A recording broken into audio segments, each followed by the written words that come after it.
Welcome to the Last Week in Denmark podcast. I'm your host, Wizzy Magnuson, and I'm here with founder of Last Week in Denmark, Narcissus, to discuss this week's news and offer you extra insight into what's been happening and how it could affect you. Now let's jump in.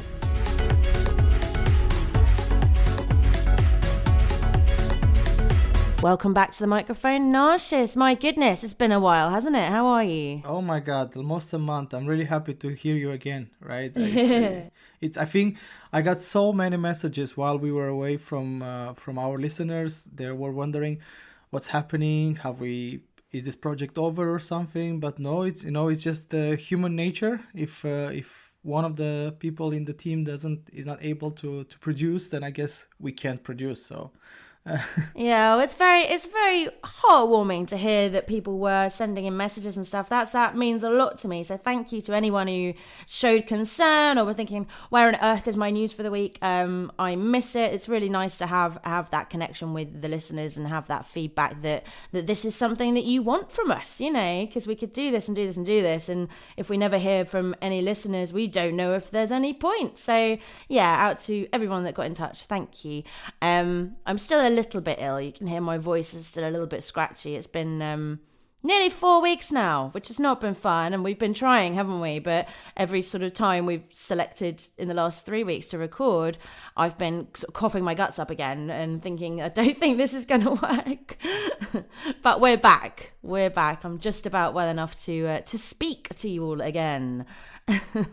So what's new in the world of Last Week in Denmark? Do you want to just outline what's been going on for the last, is it 3 weeks we've been missing? It probably is. Probably. I to be honest, I kind of lost count lately. There have been so many things happening lately, so I guess we can just look at what's happening today, because still almost every week there's a lot of progress in terms of the Last Week in Denmark project. Let's just maybe start with the referral campaign that just ended today. Mm-hmm. We had an okay referral campaign. We got 1,000 new subscribers in the last 3 weeks, which is nice. It was mainly, to be honest, 30% of all those subscribers were brought by 4 people. We had these champions, Toshali, Tila, Vikram, and Makina. So the 4 of them literally brought 30% of all new subscribers, which is fantastic, and they still fighting. I need to be able to check the records and see which of between, because it's a fight between the 4 of them, right? We don't know who will be the top 3, who will get the big prizes. So it's very curious to the last minute. I was going to say, is this the announcement episode where we get to announce the winner and say well done? But it sounds like we're not quite there yet. Maybe next week's episode? Yes. We will know next week definitely who will be the winner. We need to also check the subscribers, of course.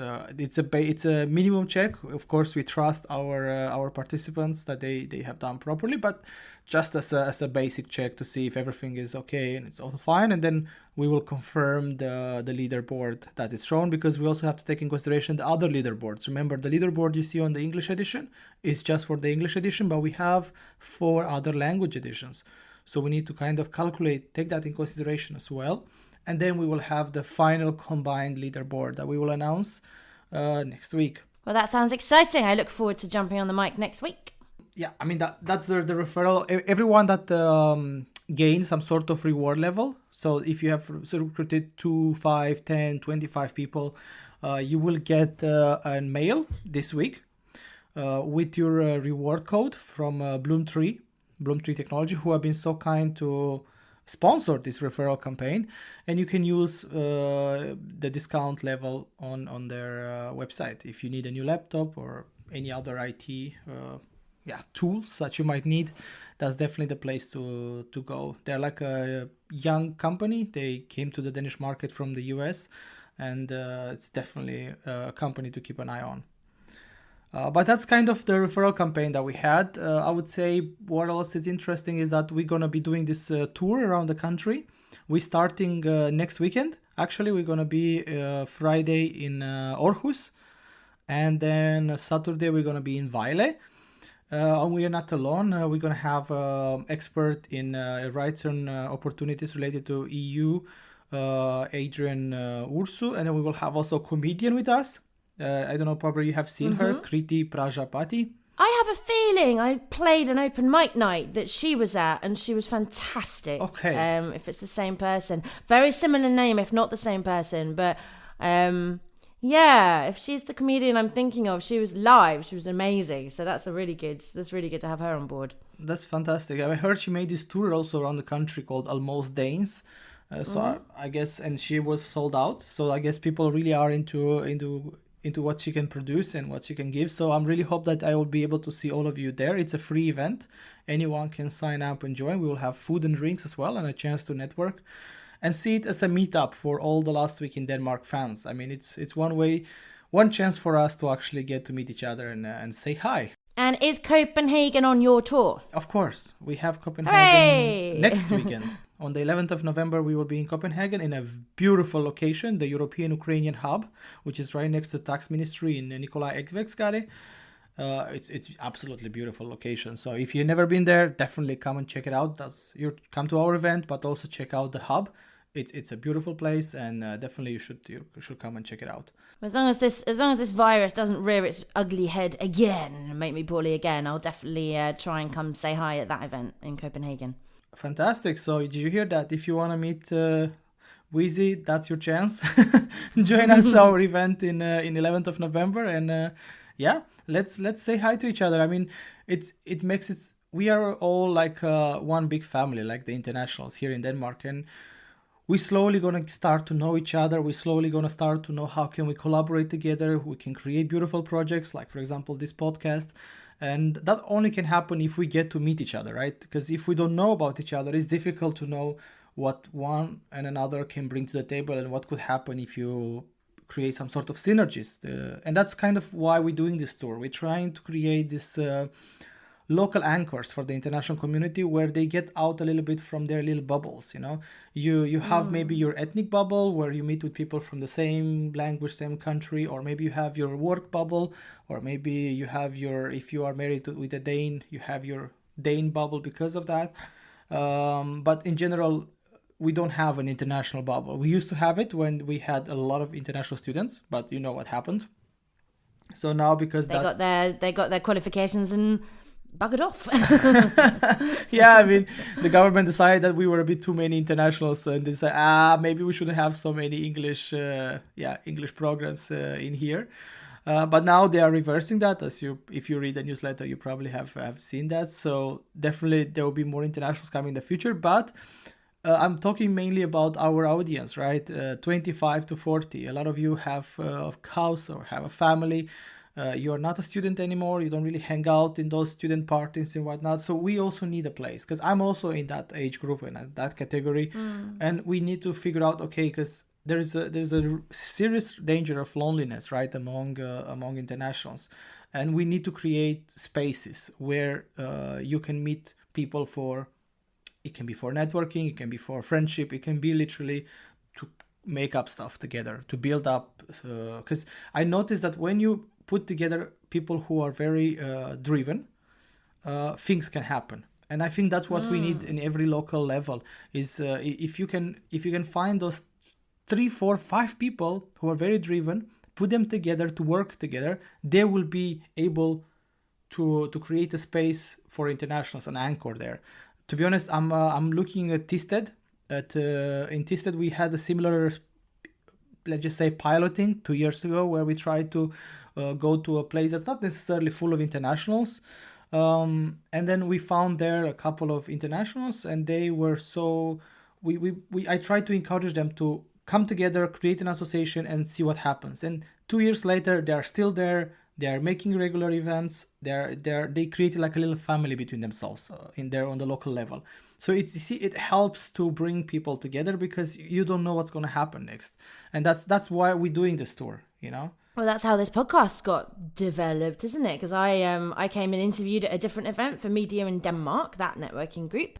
I think we enjoyed it. I enjoyed it, and then absolutely, lo and behold, down the line we kept talking, and now we're doing this. So, and I think you make a good point about that age group, sort of 25 to 40-ish, being very much in danger of kind of being a bit segregated and a bit lonely, because it does get harder. You're not naturally you're not naturally among your peers and your age group. So you've got to do a bit more work to find people you connect with. They don't just happen to be part of another activity you're doing to either improve your education or your fitness, or, you have to, it's a lot of decision making. Where do I go and what do I do and who do I communicate with and how do I actually, feel like I'm part of something? Not to say that other age groups are not in danger of loneliness as well. And we all know as you get older and older and older, it can get even harder. But I think making meaningful connections as you get older does get harder. So I think it's a great idea.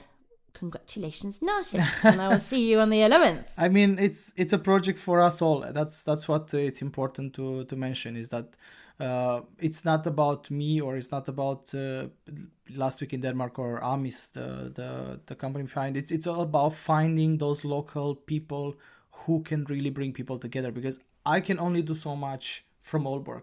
And I can maybe do something in Aalborg, like I have done for so many years. You can do something maybe in Copenhagen.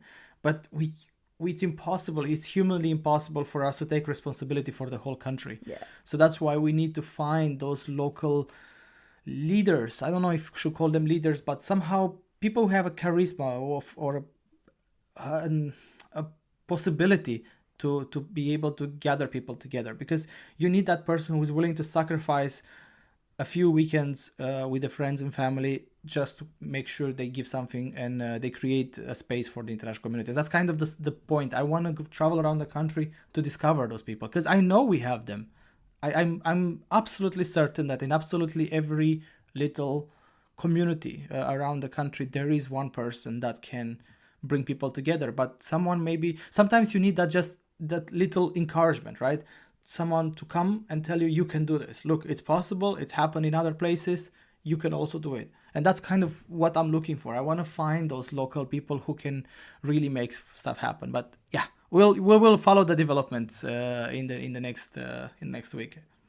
It sounds like you're really sort of attempting activism osmosis, aren't you? You're trying to say, okay, here's me being active and being an activist for good, for including, you're making it more inclusive, whatever, and you want that to really sort of ripple out and affect other people, and then sort of like activism osmosis. Yes. Right. So what is in the headlines this week, Narcissus? Well, the whole week has been kind of dominated by one big topic, and that is related to the fact that our vice prime minister, who came back for 3 months, Jakob Ellemann-Jensen, he kind of decided on Monday, actually, to simply say, I'm stopping in politics completely. So no more vice prime minister, no more leader of Venstre, which is the Liberal Party in Denmark. No more nothing. From that moment on, he just wants to go home, spend time with his family. I heard he's going to become a father soon. But he just doesn't want to do politics anymore. He feels like he has reached probably a limit.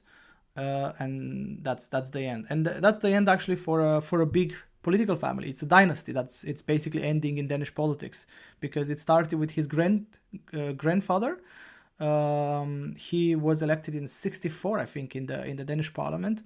Then his father was also elected in the Danish parliament and actually became the leader of the Liberal Party.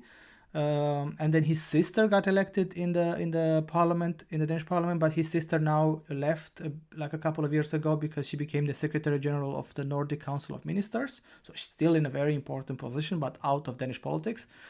And now him, right? He's also the leader of the Liberal Party and was the leader of the Liberal Party. Now since 2019, also elected in the parliament, of course, and it was prime minister hopeful. Like his father tried to become prime minister. He unfortunately, he didn't succeed.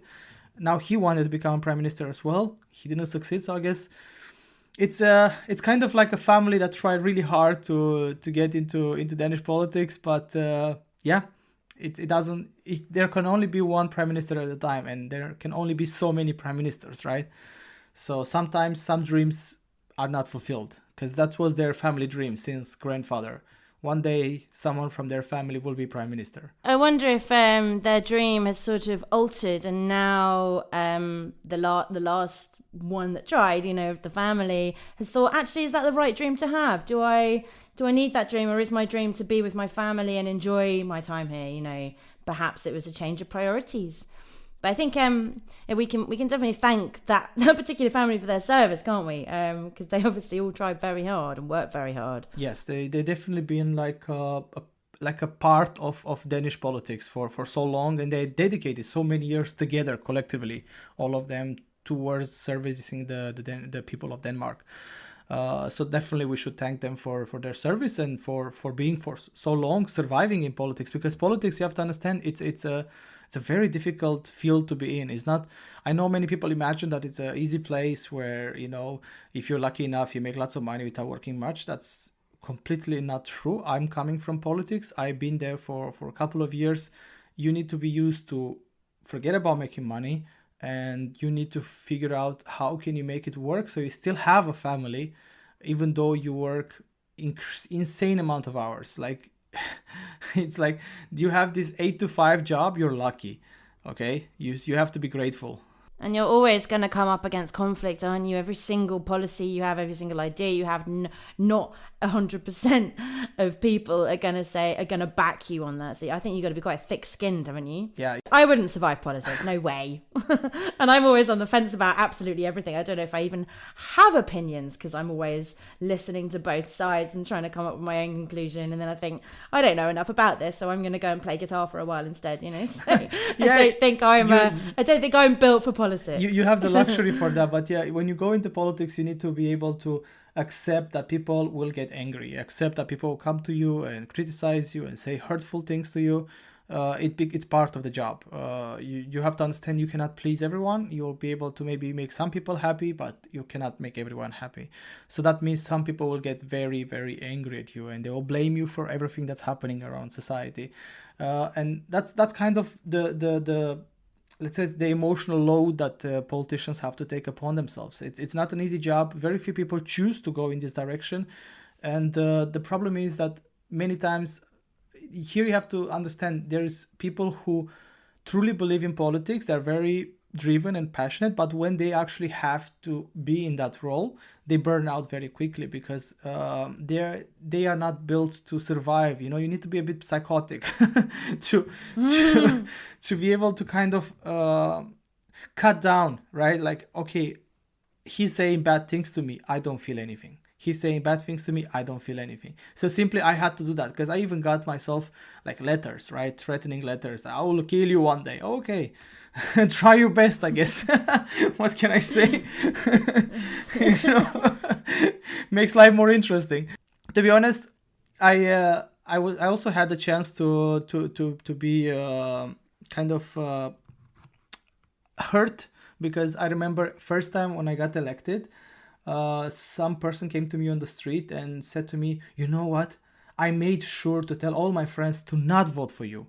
I was trying so hard to not get you elected. I'm a bit angry now that you got elected, but just keep this in mind. I will always be there to make sure it's very difficult for you to get elected. So see, in my life, if I smile at someone in the street and they don't smile back, a complete stranger, I don't know why they haven't smiled back. It's probably nothing personal. I take it personally. I get really upset. Why don't they like me? So yeah, me and politics are definitely not in the same world. No, but it's fine. I mean, it's not meant for everyone, and it's just about finding those people who are willing to take this sacrifice, and they have the mental capacity, because it's about the mental strength. To be honest, it's all in your mind. If your mind is strong enough to protect you against any sort of, let's just say, traumatic experiences that you might have to go through, then you're fine. You'll be able to survive many years in politics. But unfortunately, the social media, now people are more involved. They care more what's happening in politics, and they talk more and they react more, sometimes a bit in weird ways. You know, sometimes they make a doll out of the prime minister and decide to burn it in the street, because why the hell not? Freedom of speech, they call it. I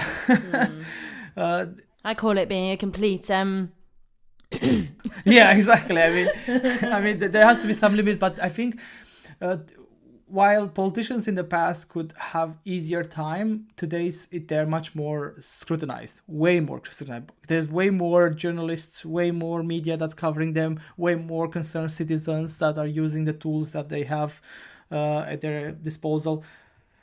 It's much more difficult. So that's why actually we are noticing a relative decrease of people who are actually interested to join politics. The youth parties, which usually are like schools for future politicians, are literally empty.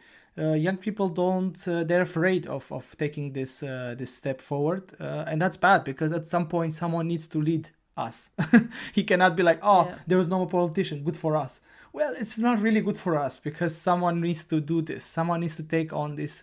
So we need to find a way, how can we somehow reform the way a politician, reform the idea of a politician, so that that job still exists 10 years from now. Because if we go in this direction, nobody will want to do it. It's no reward with a lot of pain. It's not worth it. I wonder if a key element is certainly the absolute explosion of self-publishing. You know, we can all be seen online now. Anyone. You don't have to have a degree in journalism. You don't have to know the code of journalistic ethics. No. In order to write something about anything you like, and anyone can see it.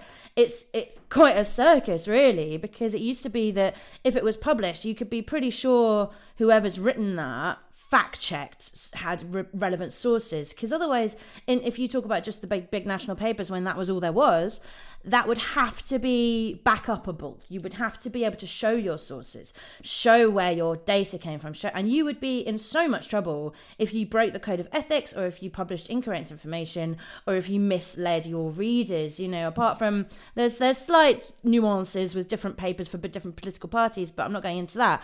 But one huge problem is now it's just not censored, it's not controlled, it's not contained, and maybe that's great for freedom of speech and everything, but it does mean that anybody that gets an ounce of notoriety is suddenly, you know, up against the bad side of celebrity, you know, where you can be criticized, scrutinized, had a go at, death threats, everything, and anyone who doesn't know anything about you can just decide to treat you like that online. It makes online a very dangerous place, I think.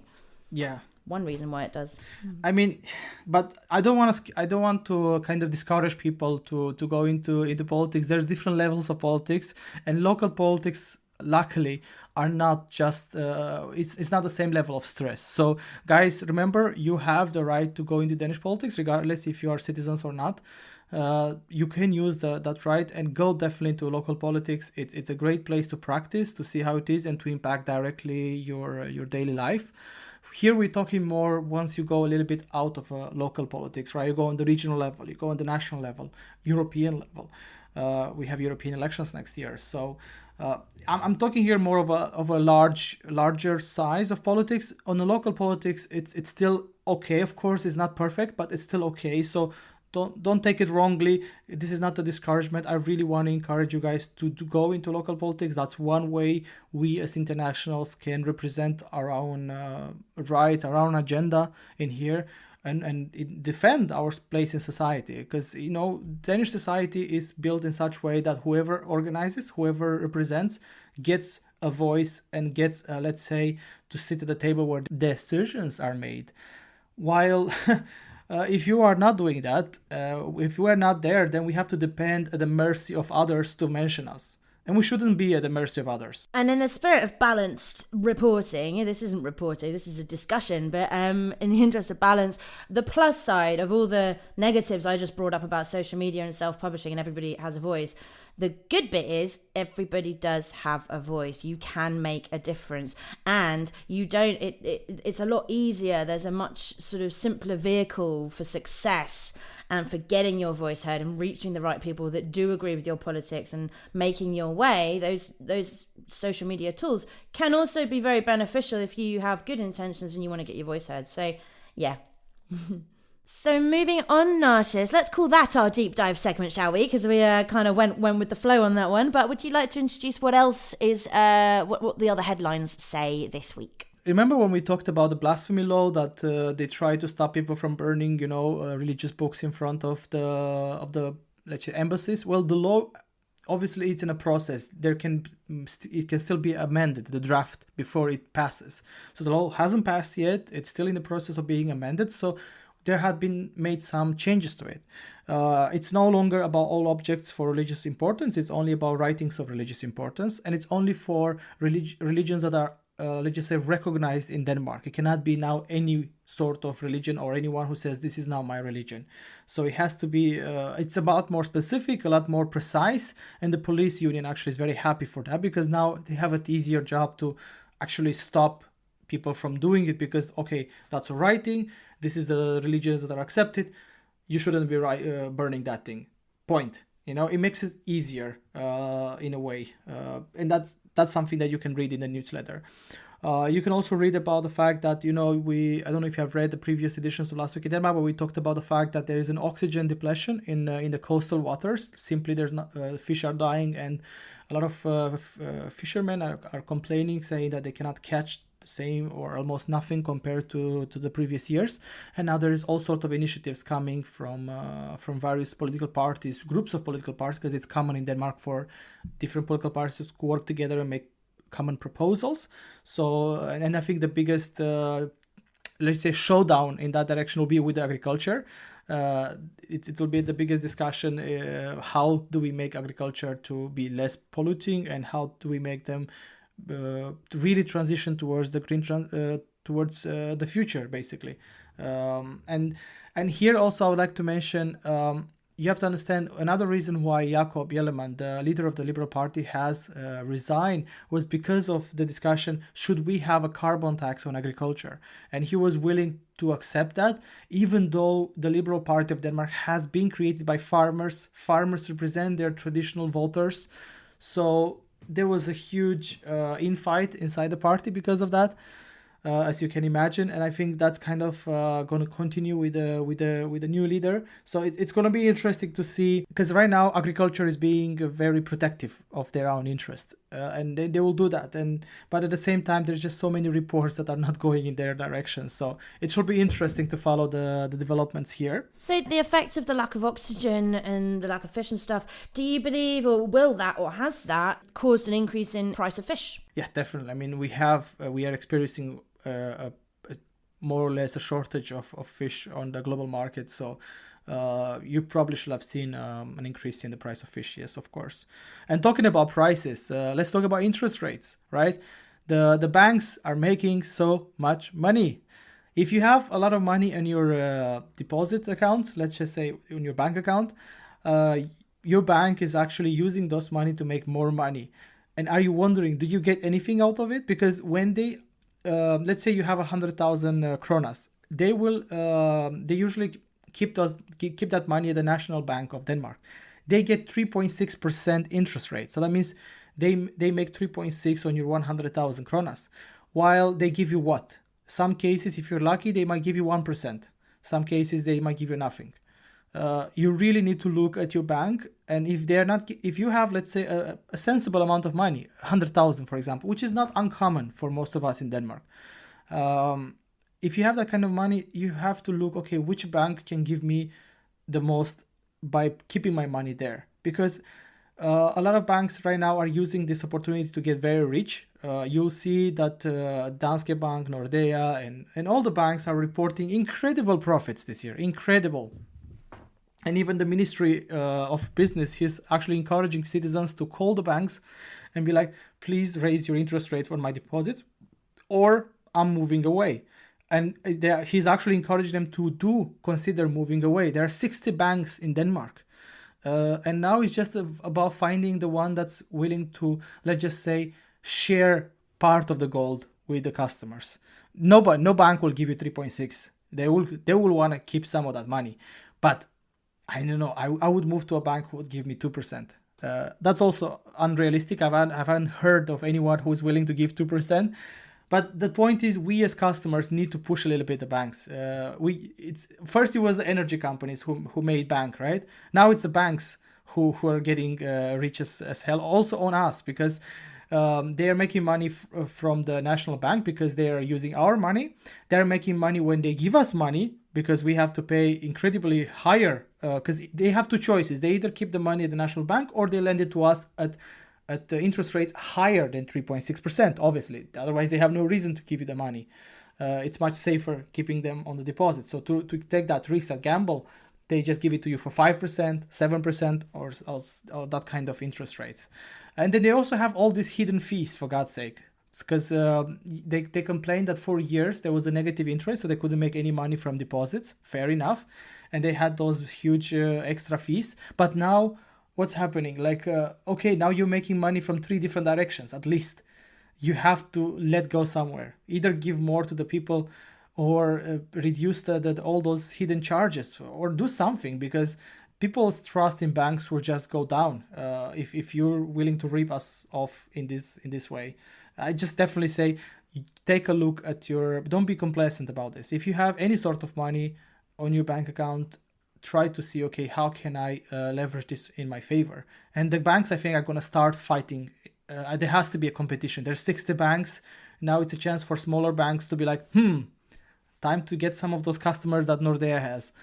Now, I must say, coming from the UK, which is not known for fabulous banking and very generous banking systems anyway, but coming from there, it's been a shock how many fees there are involved for me in running a business here, and a lot of that is bank fees, because I have multiple accounts, and for business and for personal, and a joint one with my husband and stuff like that, and it all costs so much money. So just having money costs you a lot of money here. So I think the idea that if we as individuals start putting pressure on them, and I guess it sounds sad, it shouldn't come to this, it should all be fair, and but if we do put pressure on them, start threatening to leave. I mean, it's the same with insurance, isn't it? If you get a renewal quote for your car insurance, I think a lot of people are aware now, you do not accept next year's renewal quote without phoning them, because when you phone the company, they'll probably take a third off at least if you threaten to change your insurance provider. Oh my God, I did not know that. It's an interesting tip. So that's definitely another thing. But what you should know is that it's not that difficult to change banks. They might make it sound difficult. They might be like, oh, but there was a 12,000 kronas change fee. I mean, yes, please check your contract, see what you signed. Unfortunately, sometimes we sign stuff that we're not aware of. Yeah, the devil's in the detail. Yes, but definitely check it, because it might be easier than you expect to change your bank. It is normally very easy to change your bank, and you should use that in your favor. And I'm a bit annoyed here, because this works great for people who have money, but for people who, for example, like me, who loaned money for a house or something, this really sucks for us, because we are kind of trapped with the bank that we are right now. They're making hell of a lot of money. Like my payments have increased significantly this year, just for the sake of us not spending more. I understand the concept. To keep inflation down, we need to spend less money. But it's a bit annoying to me to see that the people like us who have lent money have less money and less, and people who have any sort of money but maybe no loans, they make more money now. So literally whoever is kind of rich gets richer, and us who are poor, because we had to lend money, we are getting more poorer. It's really an annoying system. That's kind of, we use the poor to alleviate the inflation. So next time you go to the store and like, oh, the prices have come back to normal, be thankful to the poor people, because they are the ones who paid for you to have cheaper bread. I think the interesting thing is, and I don't know if it's always been the case, but certainly in my experience and what I've learned on history and stuff like that, money makes money. It's hard to make money when you have nothing. When you have money, it's a lot easier to make more out of it, because money is such a high valued thing. It's not even a thing. It's not even a commodity. It's just money. But money makes money, which is not a good thing, is it? But I mean, here we could go right into the benefits and drawbacks of capitalism here, couldn't we? And we could be talking all day. It's a whole different discussion. I'm just a bit I just want us to at least acknowledge the situation that it's the inflation goes down because poor people spend less money. It's just that's how it is. Because if you have money, when there's an inflation, you're happy because you make more money just by having money on your account, or at least you should. The fact that the Danish banks are keeping you from making any money, then you should definitely use this chance to be like, guys, I know you're making money now just because I keep 100,000 kronas on my account. Please share that with me a little bit. Half. Let's do it 50-50. Yeah. Let's do a deal. Maybe we should all be approaching the massive banks like that. Find somebody who works there that you get on quite well with. Become quite friendly and quite familiar with them, and then say, right, I got a deal for you. I will give you this much to keep in my pot that you may use if you give me, and just do personal deals. I'm sure. I mean, if you're brave enough to try, please let us know how that goes. We'll get you on this podcast. We'll interview you and see if it's a possibility.